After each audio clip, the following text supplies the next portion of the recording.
자, 저는 지난 시간에 십자가와 성화라는 주제를 살펴보았는데 오늘은 십자가와 성도의 승리 이런 제목으로 함께 살펴보고자 합니다. 오늘 십자가에 관한 묵상 14번째 시간이에요. 오늘 설교의 첫 번째 요점은 이것인데 우리는 한때 세상 속에서 참 불안했던 사람들이었습니다 하는 것이 첫 번째 요점입니다. 골로새서 2장 8절 말씀에 이런 말씀이 있습니다. 누가 철학과 헛된 속임수로 너희를 사로잡을까 주의하라. 이것은 사람의 전통과 세상의 초등 학문을 따름이요 그리스도를 따름이 아니니라. 세상의 초등 학문을 따르는 길이 있고 예수님을 따르는 길이 있다 하는 것이겠죠. 사도 바울은 이론적인 글을 쓰기 위해서 책상에 앉아서 골로새서를 쓴 것이 아닙니다. 그는 언제나 목회적인 동기를 가지고 글을 씁니다. 그의 글에는 그러므로 이유와 목적이 있습니다. 저와 여러분 그리스도인들은 이 세상을 살아갈 때 진공 상태에서 살아가는 것이 아니에요. 세상과 세상 사람들의 영향을 받으면서 때로는 영향을 주기도 하면서 그렇게 우리 자신의 신앙과 가치를 지키며 살아가는 사람들입니다. 자, 그럼 골로새 교인들, 이 편지를 받아보는 골로새 교인들은 어떤 상황에 노출되어 있었던 것일까? 역사적으로 골로새 지역은 양목 산업과 모직 염색 그리고 곡물 재배가 주요 산업이었던 도시였습니다. 자, 그런데 이들 산업은 자연재해에 매우 취약했어요. 또한 다른 지역과의 경제적인 위협에 쉽게 노출되어 있었던 도시였습니다. 그래서 바울이 이 편지를 쓰고 있을 당시 골로새는 점점 기울어져 가고 있는 도시였어요. 도시로서의 중요성이 점점 기울어져 가고 있는 쇠락하고 쇠퇴하고 있었던 도시였습니다. 골로 가고 있었어요. 그래서 골로새서가 아닐까? 게다가 이 당시 사도 바울이 이 편지를 쓰고 있을 당시 골로새 지역에는 큰 지진이 발생해서 도시가 무너져 내렸습니다. 그 이후로 이 골로새 도시는 다시금 회복할 수 없는 그런 상황에 놓이게 돼요. 사실 세속 역사에서 골로새라는 도시의 이름은 역사 기록에서 이 지진 이후에 급속도로 사라져버리게 됩니다. 이 문제는 비단 골로새인들 이렇게 한꺼번에 불러서 이 문제를 경험하고 있다 이렇게 말하기엔 좀 부족해요. 왜냐하면 골로새에 살고 있었던 크리스찬도 예외는 아니었기 때문입니다. 골로새 교인들도 내일에 대한 불안과 결핍으로 인한 염려에 사로잡힐 위기에 있었고 사로잡혀 있었던 것으로 보여요. 이건 어쩌면 에덴 동산에서 쫓겨나 에덴 동산 동편에서 고생스럽게 살아가는 모든 사람들의 문제이기도 합니다. 비단 골로새 교인들의 문제일 뿐만 아니라 저와 여러분의 문제이기도 해요. 우리도 내일을 불안해합니다. 우리도 결핍으로 인한 염려를 가지고 오늘을 살아가고 있는 거예요. 자, 여러분, 그런데 이런 문제가 있다는 것보다 훨씬 더 중요한 것은 영적으로는 이 문제에 직면하고 있는 그 순간부터가 매우 중요하게 됩니다. 사람들은 이러한 불안과 염려의 문제를 어떤 방식으로 해결하고자 합니까? 세상 초등 학문을 따르는 방식으로 해결하려고 하는 거예요. 여러분 혹시 UFO 인슈어런스 보험이라는 거 들어보셨습니까? 이런 게 있을까 싶지만 실제로 있습니다. 여러분이 이 보험에 가입하고 외계인에게 납치되면 보험금을 받게 돼요. $10,000,000, 그러니까 우리 돈으로 146억을 받게 됩니다. 그런데 여러분, 가입자가 2만 명이나 돼요. 아마 우리 중엔 그런 분 안 계시겠죠. 그러나 이제까지 이 보험금 받은 사람이 있다 없다? 없다. 아직까지 한 번도 이 보험금을 수령한 사람은 나타나지 않았습니다. 여러분, 이것은 유치해 보이긴 하지만은 사람들이 어떤 이유에서이든지 가지게 된 그 실존적인 염려와 불안을 어떤 식으로 달래고 있는가 하는 것을 보여주는 한 가지 예는 될 수 있을 것이라고 생각합니다. 유치해 보이잖아요, 그렇죠? 다시 그런 유치함에 대한 이해를 가지고 골로새서로 돌아와 보도록 하죠. 내일에 대한 염려와 불안으로 가득했던 골로새 사람들이 자신들의 생존을 위해 선택한 방법은 무엇이었는가? 그것은 다양한 철학과 종교를 의지하는 것이었어요. 그런 배경을 가지고 골로새서 2장 8절을 읽으시면 좀 달리 보일 수 있을 것 같습니다. 누가 철학과 헛된 속임수로 너희를 사로잡을까 주의하라. 이것은 사람의 전통과 세상의 초등학문을 따름이요 그리스도를 따름이 아니니라. 그러나 그렇게 해서는 결핍으로 인한 염려와 존재론적 불안이 해결될 수 없다는 것입니다. 해결되지 않는다는 거예요. 지난주에 저는 에베네셀 회원들을 모시고 치앙마이로 단기 선교를 다녀왔습니다. 우리는 셋째 날 한국인의 밤이라는 시간을 마련하고 치앙마이에 살고 있는 중국인들을 이 자리에 초대했습니다. 행사의 중심에는 예배와 침례가 있었고 말로 하는 복음 전도와 제가 말로 복음을 전하고 침례 의식으로 보여지는 복음 전도를 계획했습니다. 이때 평소 선교사님 네 분과 아주 우연한 기회에 알고 친분을 쌓게 된 젊은 중국인 부부가 이 자리에 참석하게 되었어요. 이들은 젊은 나이에 사업에 성공해서 큰 부자가 되었습니다. 큰 부자, 우리가 생각하는 것과 차원이 달라요. 큰 부자는 제가 가까이서 대화를 나눈 적이 있는데 돈에 대한 감각이 없어질 정도의 부자입니다. 그들에게는 아들이 하나 있었는데 이 아들에게 최고의 교육 환경을 제공해주기 위해서 국제 학교에 그를 보낼 계획을 가지고 있었어요. 그를 준비하고 있던 상황이었는데 이 아이의 시신경에 문제가 있다는 것을 발견하게 되었습니다. 이들 부부는 크게 낙심했어요. 얼마나 낙심이 되었든지 이 선교사님 네 분에게 이 이야기를 하면서 아빠가 엉엉 울더래요. 오열을 하더래요. 자신이 돈을 벌었고 그 돈이면 많은 문제를 해결하고 할 수 있었지만은 자신이 모아 쌓아놓은 그 돈이 아들의 질병을 해결하는 데는 아무 도움이 되지 않는다는 사실 앞에 그는 무너져 내렸던 것입니다. 아무튼 이분들이 한국의 밤 행사에 참석하게 되었어요. 우리 선교팀의 찬양과 율동이 있었고 침례받게 될 한 중국 형제의 간증이 있었습니다. 그리고 말씀을 나눴습니다. 말씀을 나누는 가운데 저는 제 체험을 중국인들에게, 저는 그 사실은 모르고 제 체험을 중국인들에게 나누게 되었어요. 저도 한때는 앞을 보지 못했던 때가 있었습니다. 그때 제가 염려와 불안으로 가장 깊은 어둠의 터널을 통과하고 있을 때 제가 말씀드렸던 것처럼 하나님, 이렇게 불안하고 염려로 가득돼 있어 제 삶을, 제 생존을 유지하거나 보존할 수 없는 이때 하나님 제게 뭐라 말씀하시겠습니까? 하고 짠! 하고 폈던 적이 있다고 말씀드렸죠.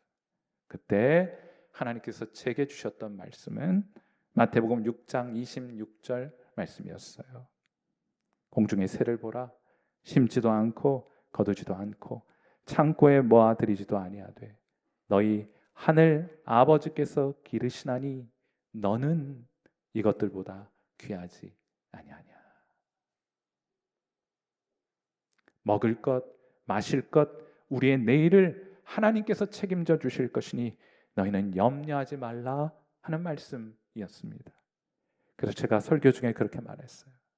그때 제가 이 말씀 붙들고 제 인생을 이 말씀에 걸어보기로 했습니다. 더 정확히 표현하자면 이 말씀을 주신 하나님께 내 인생을 걸어보기로 했습니다. 그리고 하나님은 지금까지 35년간이나 제 눈을, 제 인생을 지켜오셨습니다 하고 말씀드렸어요. 이 말을 하고 있는데 누가 눈물을 줄줄 흘리고 있는 거예요. 누구였겠습니까? 돈 많이 가져 남부러울 것 없는, 그러나 돈으로는 사랑하는 아들의 문제를 해결할 수 없는 이 아이의 엄마가 그 설교를 들으면서 눈물을 줄줄 흘리고 있었던 거예요. 그리고 그분이 이 모임을 마치고 선교사님에게 다가오셔서 어제, 제가 결과는 잘 모르겠어요, 어제 개인적인 만남을 요청하셨다 해요. 복음을 전하셨겠고 그 결과가 어떤지는 제가 오늘 중에 확인해 볼 작정입니다. 사랑하는 성도 여러분, 깨어진 항아리에 물을 아무리 많이 부어도 소용없습니다. 깨어진 항아리에 물을 채울 수 있는 방법은 한 가지예요. 그건 무엇입니까? 깨어진 항아리를 바다에 집어 던지면 돼요. 하나님의 은혜 바다 말입니다. 하나님과 연결되어야 염려하지 않을 수 있어요. 사랑하는 성도 여러분, 여러분도 불안할 것입니다. 여러분도 내일 염려하며 오늘을 살아가고 계실 거예요. 이때 여러분은 세상 철학의 길을 따르는 세상 철학의 제자입니까? 아니면 예수님을 따르는 예수님의 제자이십니까? 오늘 설교의 두 번째 요점은 이것인데, 이제 우리는 하나님께 연결된 우리는 주 안에서 충만합니다. 골로새서 2장 10절 말씀 다시 보시면, 너희도 그 안에서 충만하여졌으니 그는 모든 통치자와 권세의 머리시라. 예수 믿는 우리는 결핍으로 인해서 불안하고 염려하는 이 세상에서 구원함을 받은 사람들입니다. 예수 믿는다는 것은 남들과 똑같이 이 땅에서는 결핍의 문제로 염려하고 존재의 문제로 불안해하다가 나중에 죽어 천국 갔을 때 이런 염려와 불안으로부터 자유하게 되는 것이 아닙니다. 그건 예수 믿는 신앙 그렇게 가르치지 않아요. 천국은 예수 믿는 그 순간부터 경험되는 실제입니다. 서울대 심리학과 민경환 교수팀이 한국어 감정을 표현하는 단어에 대한 연구를 진행한 적이 있어요. 한국 사람들이 자신의 감정을 표현하기 위해 사용하는 어휘들을 조사한 겁니다. 여러분, 사람들이 자신의 감정을 표현하기 위해 사용되는 단어가 대략 몇 개 정도나 되는 줄 아세요? 한국말에 430개가 넘는다고 해요.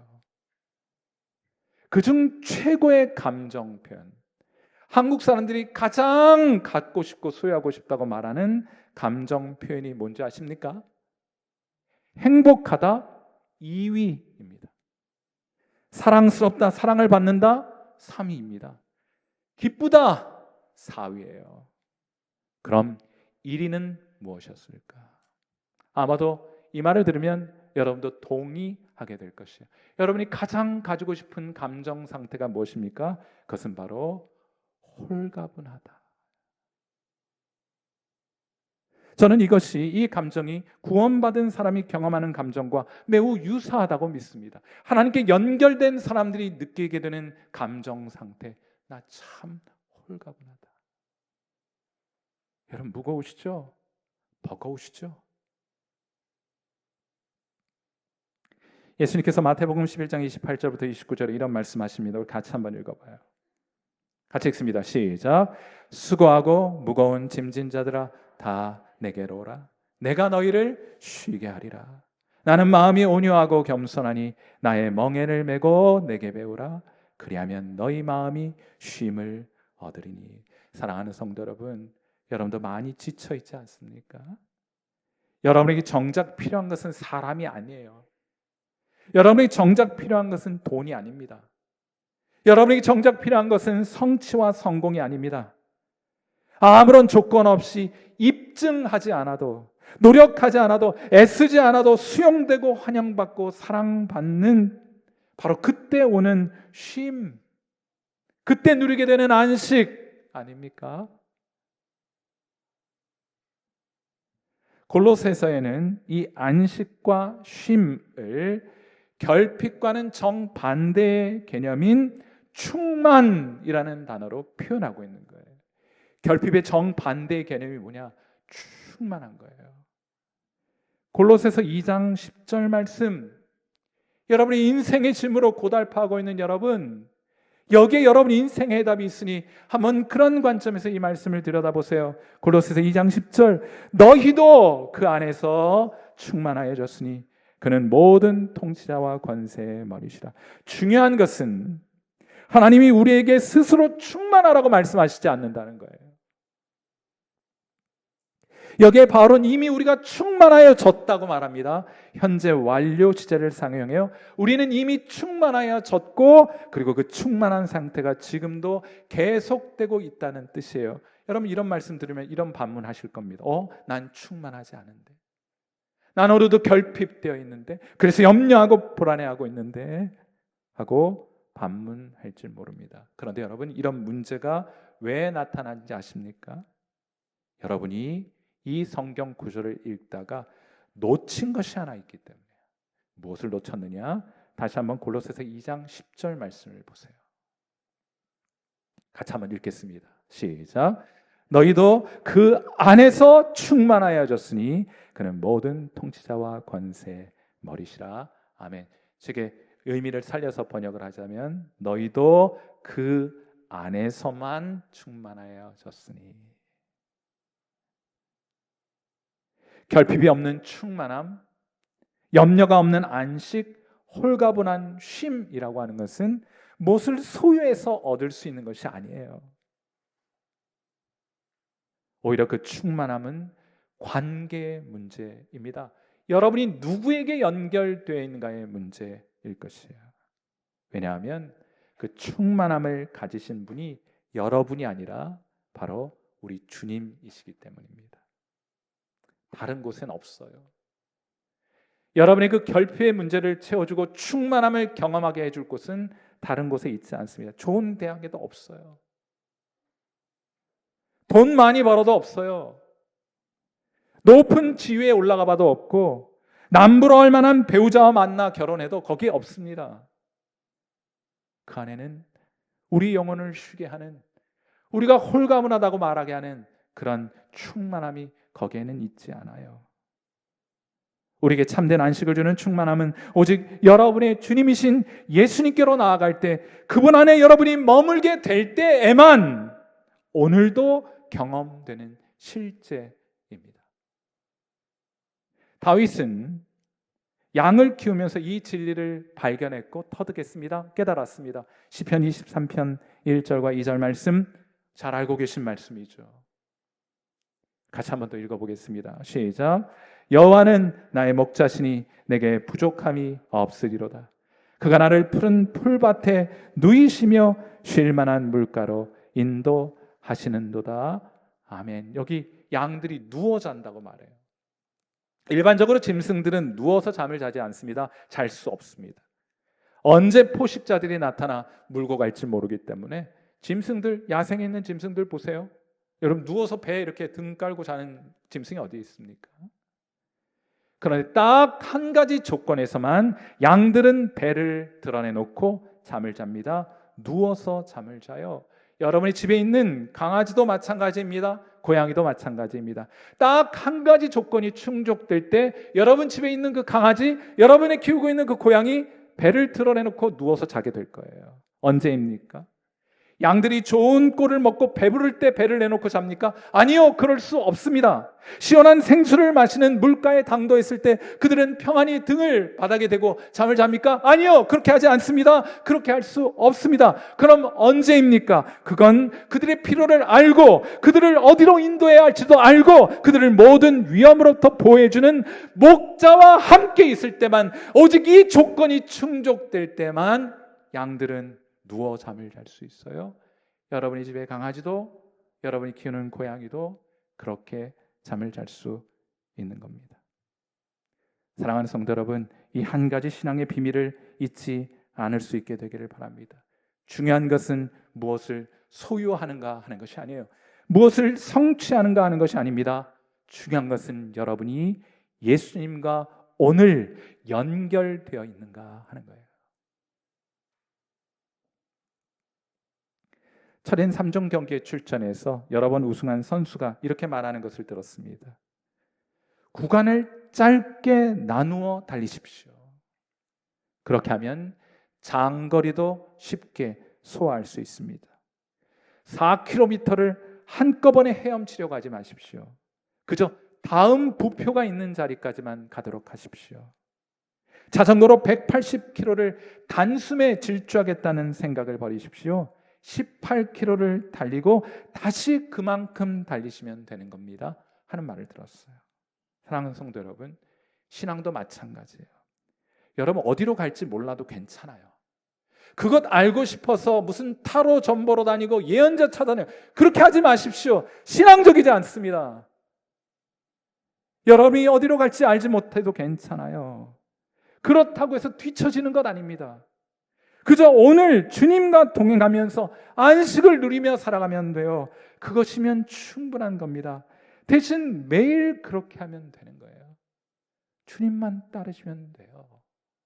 그렇게 하기로 예수님 믿은 것 아닙니까? 세상의 길을 따라 세상의 제자로 살아가지 않고 예수님 따라 예수님의 제자 되기 위해 예수님 믿는 건 아니에요. 그러니 어디로 갈지 알지 못해도 괜찮아요. 주님께 맡겨드리세요. 다만 여러분이 주님과 연결되어 있음으로 누리게 되는 그 홀가분함, 그 안식, 그 쉼, 양보하지 말고 빼앗기지 말고 오늘 누리시는 저와 여러분 되시기를 주님의 이름으로 축원해 드립니다. 내일 또 그렇게 하는 거예요.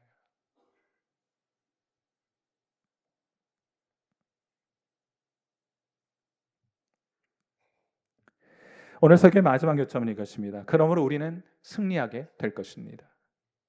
우리의 결핍과 불안의 문제를 해결해 줄 수 있는 충만함이 어디에 있다고요? 예수님 안에 있다. 주님 안에 있다는 말은 그분의 통치를 받으며 살아간다는 뜻일 텐데 그분이 공급해 주실 것이다. 그분이 나를 보호해 주실 것이다. 그분이 인도해 주실 것이라는 것을 믿는 믿음으로 살아간다는 뜻이에요. 그 안에, 주님 안에, 그리스도 안에 다 똑같은 표현이에요. 주님의 통치를 받으며 우리는 믿음으로 살아간다, 그런 뜻이에요. 여러분, 그때 우리가 주님 안에 있는 그분의 충만함이 우리의 것으로 경험됩니다. 신앙은요, 잘 정의하셔야 돼요. 신앙은 뭐냐면요, 예수님의 것을 마치 내 것처럼 공유하며 살아가는 것이 신앙생활이에요. 나한테 그게 있는 게 아니에요. 예수님 믿는다고 해서 충만함이 예수님과 별도로 내게 주어지는 것이 아닙니다. 예수님 믿고 나서 우리에게 의로움이라는 것이 어떤 의로움이라는 것이 우리 안에 이렇게 내재하는 것이 아니에요. 언제나 그 충만함, 의로움, 거룩함, 이 모든 것은 주님 안에 있어요. 우리가 연결될 때 그분의 충만함을 내 것으로 공유하며 살아가는 것입니다. 한 번은 이스라엘 백성과 블레셋 사이에 큰 전쟁이 벌어졌어요. 다윗은 아버지의 심부름으로 형이 참전 중인 이 전쟁에 형을 만나러 갑니다. 다윗이 전쟁터에 도착해 보니 대략 크기가 6척하고도 한 뼘 정도 되니까 대략 3m 되는 키를 가진 장수 골리앗이 60kg 가까운 창을 들고 나와서 말합니다. 나와 싸워 이길 자 누구냐? 승부 한번 가려보자 하고 떡 버티고 서서 이스라엘 군대 앞에서 싸움을 도두었습니다. 이때 이스라엘 백성들이 이렇게 했어요. 사무엘상 17장 24절 말씀입니다. 이스라엘 모든 사람이 그 사람을 보고 심히 두려워하여 그 앞에서 도망쳤더라. 이스라엘 군대가 아무리 많으면 뭐해요? 이런 전쟁 해보나 마나 아니겠습니까? 이때 누가 등장합니까? 다윗이 등장해요. 냇가로 가서 돌멩이 5개를 주워들고는 골리앗에게 뛰어들면서 이렇게 말하죠. 사무엘상 17장 45절 말씀 같이 한번 읽어요. 시작. 다윗이 블레셋 사람에게 이르되 너는 칼과 창과 단창으로 내게 나아오거니와 나는 만군의 여호와의 이름 곧 네가 모욕하는 이스라엘 군대의 하나님의 이름으로 내게 나아가노라 하고 달려들었어요. 어떻게 되었겠습니까?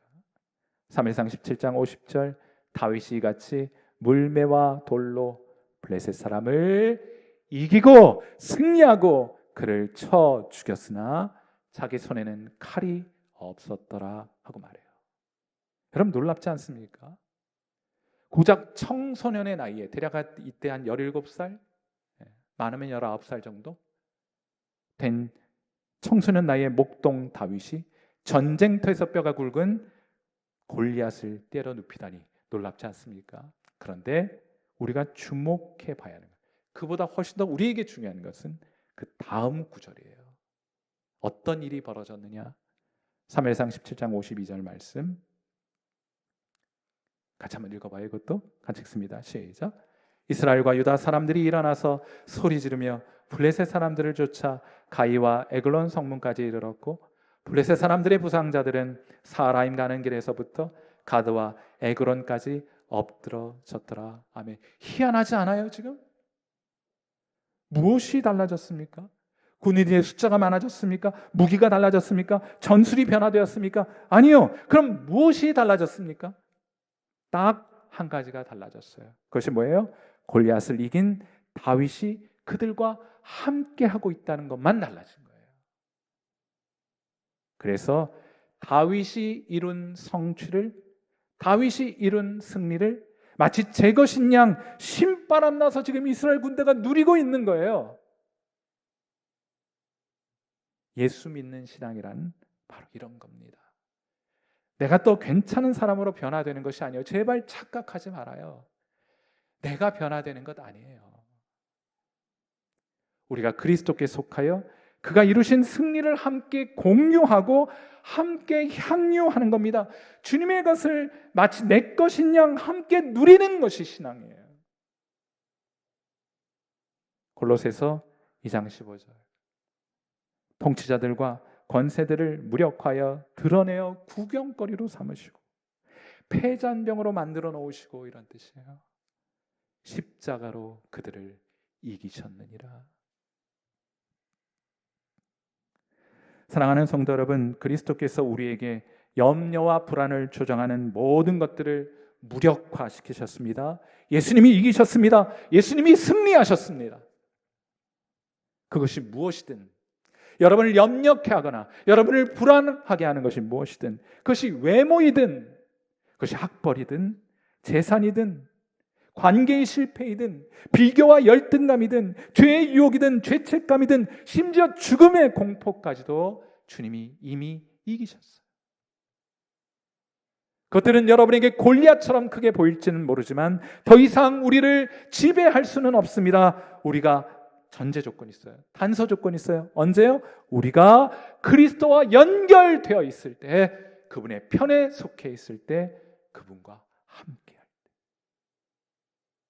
우리는 이러한 권세들로부터 자유할 수 있습니다. 우리는 승리할 수 있습니다. 그러므로 오늘 제가 여러분에게 우리 주님을 이름으로 권면드리는 바는 그리스도께로 다시 나오십시오.